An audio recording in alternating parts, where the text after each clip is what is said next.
I want to ask you, bringing together your acuity, your knowledge, your research, you're constantly learning and growing, plus your gut feeling. Where are we sitting right now in New Zealand in terms of the economic cycle? Where are we headed? What have we got to brace for?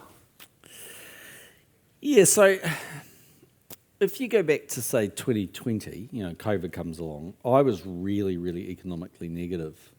I just thought, God, I couldn't even envisage a world where, you had a tourism business and no tourists could turn up. You had a coffee shop, no one could come to the shop. You had any business. I didn't even think we could run ANZ Bank, with a $200 billion balance sheet from someone's bedroom, which is essentially what we've been doing. Run it from home. I just didn't see that world. And so why was it that we didn't have these terrible scenarios? I'll tell you the reason why, and that was that massive amounts of government transfers. So it wasn't anything new, and I'm not taking away from it. I'm just saying that what we did in Christchurch, where we paid people for 10 weeks and all that sort of stuff, and let businesses try and get back on their feet and pay their employees and stuff, they just copied that playbook, and that was a good thing to do. And so where people had very low levels of expenses, because you couldn't go out, you couldn't do anything, you couldn't actually spend money, you can't order takeaways, you can't go out to nightclubs, you can't do anything. Like Max's girlfriend at the time, who was actually a hairdresser, she made really good money through COVID, because they came and moved into our house before it all started. They didn't spend a single cent, and the government paid them more net than she was probably getting as a hairdresser. So they made money, right?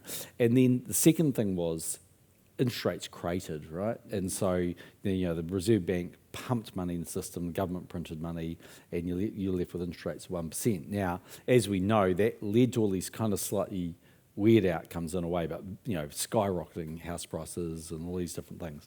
So if I look at it today, the reason I'm a bit more nervous today now, I was nervous then and wrong, but now I'm nervous and I suspect I'm probably right, is that I do really worry that, just to give you an example, 40%, or it's actually technically 57% of all of ANZ's customers who have a mortgage with us have a mortgage that starts with a 2 or 3 in front of it.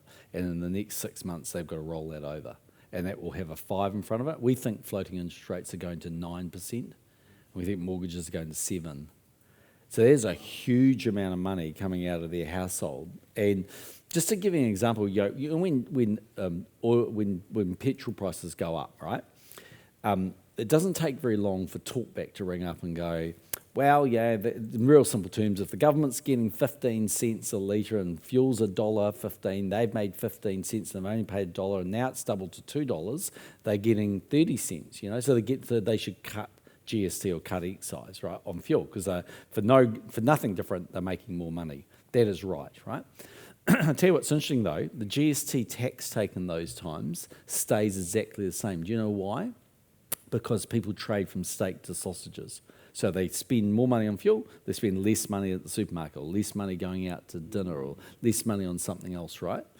So, and what that tells me is the vast bulk of people spend 100% of what they earn. Relatively low saving rates, consume everything they get.